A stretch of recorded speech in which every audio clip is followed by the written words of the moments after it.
Koy, good morning Koy. Ito na yung final day namin sa meeting Koy. Tinanggal na pala yung yung I-beam sa hatchcombing yan. Punta na kami sa BSCC meeting. Dito na pala yung namin yung progress ng trabaho. Malapit na matapos Koy, full wheel na lang to. Ito yung sa hatch cover namin sa bodega. Tanggalin na dito yung mga I-beam yan sa twin deck, tapos sa combing. Baba na kami, kasama kami ni Sikan Engineer papunta sa BSCC meeting. Bukas ko ilabas na kami sa shipyard. Doon na kami sa ship lift, alongside na kami.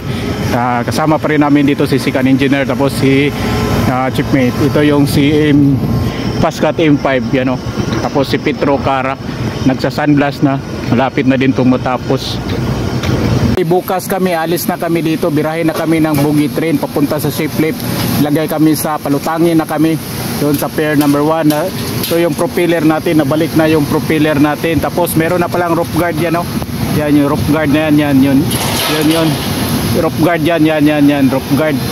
Tapos na siya, na-install na yung rope guard. Tapos may instruction ngayon na ibalik na yung midship yung rudder, kasi yung rudder natin naka-hard starboard. Yan, midship na ngayon yung rudder ngayon. Maganda na yung si Cargo 1 na yung propeller na yung rudder pala natin ito, balance type ata to. Tapos yung flaps niyan, lumiliko yung flaps niya, naka hard starboard yan naka 90 degrees. Yan, ganito kami magmanyubrada, hard starboard, para makadali, makapaibot, makaswing yung barko. Yan, midship na yan Koy. Ngayon, hintay na lang ng instruction. Ano mo sa port pipe? Yan, dahan na, nilagay sa chip lang tayo, isentro lang natin to. Isentro lang muna, i-testing lang muna yan. Naka hard starboard pa lang ngayon to ngayon. Midship lang muna. Huwag mo biglayin port pipe lang Yan, dandahan lang. Kasi sina hard starboard yan para mapasok lang yung propeller ng barko. Yan lapit na yan na. Nagsiswing na yung rudder swing na siya. Gumagalaw na yung flaps niya. Manaw na din. Malapit na nagmi-midship. Yan. Gitna na gitna na siya. Yan punta tayo sa gitna. Okay. Naka-midship ka na third. Starboard din yan.